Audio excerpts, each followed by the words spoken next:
Good afternoon and welcome to Jesse Day Trade or JDT episode 12. And most importantly, happy Independence Day, happy 250th anniversary, the United States of America, or 250th birthday, however you'd like to say it. So obviously today is 4 July 2026, big day for our country and the world.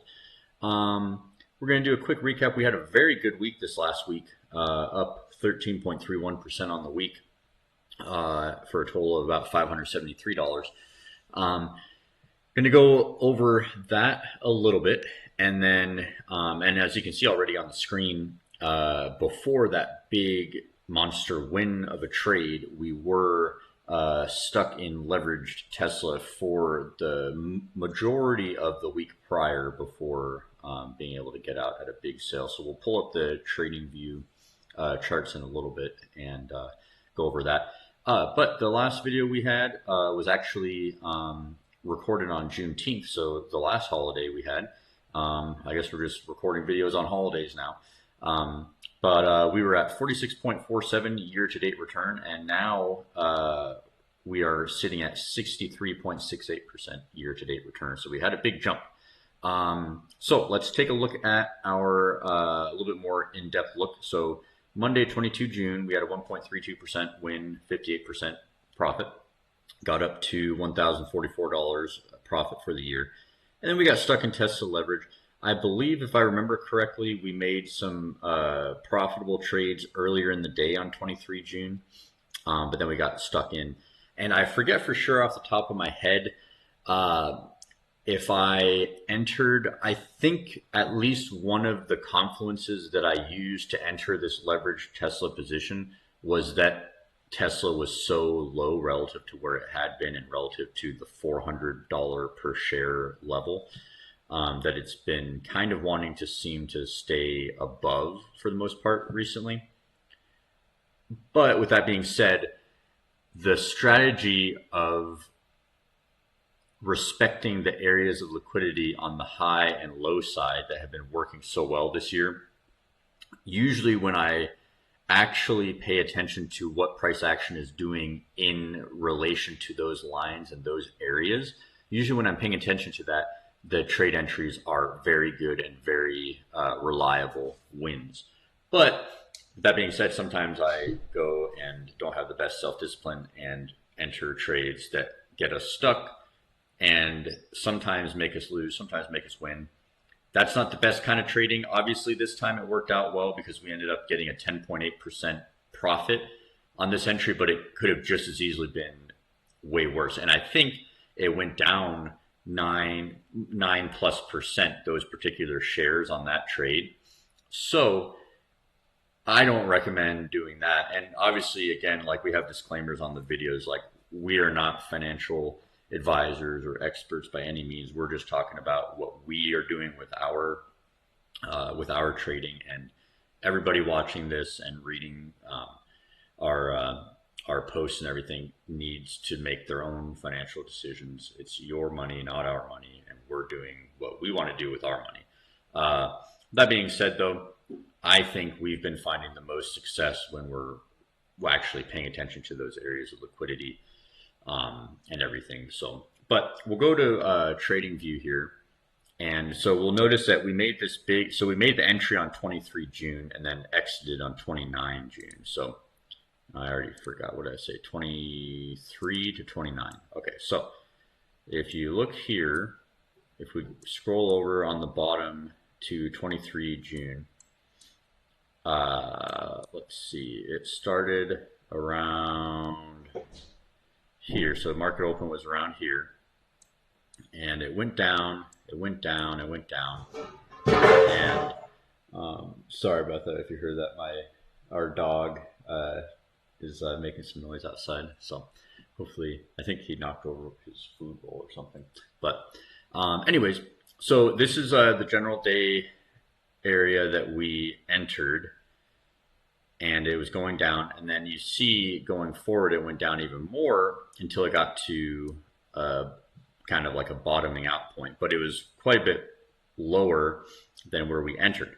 I forget for sure where we entered on that day, but even if we entered at the bottom of the day price action on the 23rd, it goes down quite a bit more to this point here on like the 26th of June. But then you can see it bounced up, and on the 29th, it went way up, and that was when we made our big profit, our exit of that trade. So it worked out that time. Don't recommend doing that all the time, especially if you're putting your whole portfolio into each trade like we have been doing this year. But it worked out. And then the following day on 30 June, we closed out the month of June with another win, 0.66% or $32 of profit. And then we started July off on a red note, minus 1.49. But again, that's not too bad considering some days we've had this, some of our lost days this year have been a little bit more than what we've been trying to target, about 2 to 5% loss per loss. So this wasn't even that bad, all things considered. And then the next day, we closed off the week before the day off that we had with work on Friday, and the market was off as well on 3 July. So we closed off the trading week on 2 July with a 3.34% trade, $160 profit. Closing out the week, as I said, 13.31% up on the week and a total profit of $573. So looking very good for just passing the halfway point, at least in calendar months of the year. So not too bad. We are on trajectory. I know we made a huge jump in year-to-date performance this week, and we were really only hovering around 47%. But still, even before that big jump, we were around 50%. So I'd say we are on track to get 100+% year-to-date return this year, which would be awesome. If we scroll up to the top of our chart here, our starting value at the beginning of this year was just south of $3,000. And if you noticed, right now we are just south of $5,000. I'll open up our Robinhood trading account, and you can see we have the year-to-date tab up here, and we are at $4,972.54. So we're getting close to the 5,000 mark again. And this is one of my new favorite websites, TradesViz, and I uploaded the CSV file from Robinhood from 1 January to 2 July, I believe. So basically all this year's trading action so far, and it gives all kinds of good information. Oh, and in the last video, shortly after recording it, I found where that table was that explains what you get for free without having to sign up for a subscription. I have since forgot where exactly it is, but I'm going to, while recording this video, try to find it again to show you guys, because I do not think that it was that hard to find, and I think I found it fairly quickly after closing out the video with you guys. So I'm going to click around here and try to find it. Okay, I am back. I found it, and I'll show you guys how to get to it. So if you're on the main home page where you see the data that you input, and I believe I showed you guys on a past video where and how you can import your data. If anybody has any questions, feel free to leave a comment and ask, and maybe I can make another video to kind of show more of the details of how to get your data input into this website. And by the way, we need more of you guys, of you people to subscribe, like, comment, kind of like engage with the videos more, just so we can get our channel growing and get our reach a little bit bigger. But anyways, that being said, so you go to your little profile icon up here, click it, hit frequently asked questions, and then up at the top you get some new options. Click pricing, and then you scroll down a little bit, and then this is where they have the table that kind of shows you what you get with different levels of membership. And the one that we have is the free forever $0 basic. And then if you keep scrolling down, they give you kind of like a table with what you get and don't get depending on which plan you buy. So you see you get unlimited imports of trades with the Pro and Platinum plans, but basically you only get 3,000 per month. So you might, like, for instance, in June, I went over the limit, but not until like and it was like, I think it was like the last day of June or one of the last days of June. And 3,000 executions per month is quite a bit. So what you could do is just kind of keep an eye on how many, and it tells you when you import, I think it tells you how many trades you imported. So you can just kind of make a little running total and kind of see where you're getting at. And even if you can't get all of your month's trades in, you can still see a nice picture of where you're at, you know. So it's a great product and it's free. So no complaints here at all. And who knows, if we keep doing good with trading and making more and more profit, we might get to the point, and whoever else is starting to become profitable with trading, you might get to the point where you don't even care about paying a subscription like that for trading. So, but anyways, as it is now, as we stand now, this is free, and you get all this data, so which is really cool. So you can see, I think we have this. This is, I think, basically each individual trade, profit and loss, and I have it organized right now of like our biggest win, and down the line from there. So you can actually see, it tells us like the date. So this is actually the trade that we were talking about earlier. So we entered 23 June and exited 29 June. And then we made, this was our profit and loss. So it's pretty cool. And you can see like the percent return it calculated from the CSV file from Robinhood, 10.98. If we go to our chart, 10.80. So a little bit of a difference, but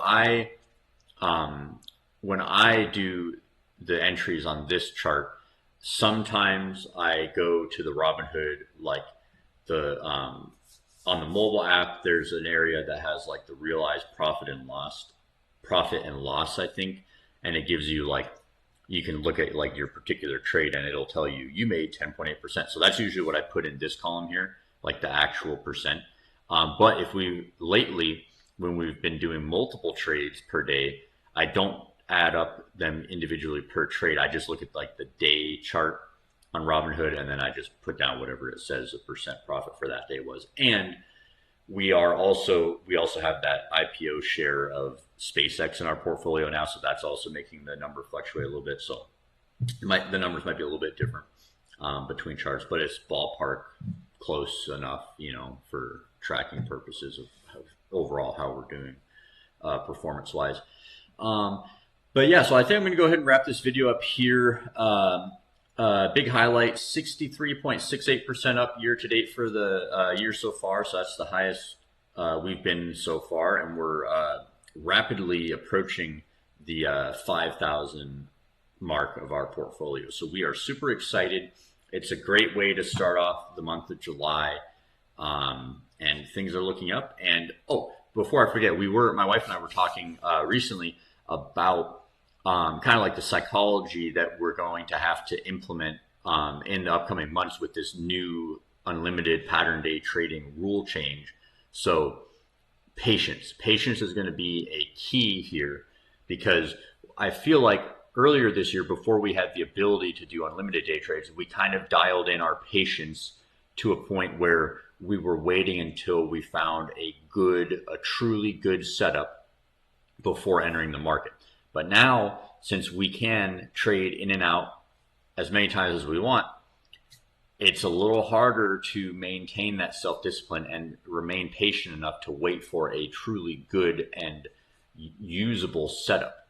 So in order to stay profitable with this new ability of unlimited day trading, we're going to have to adjust and get used to maintaining our patience even when we have an increased power of trading.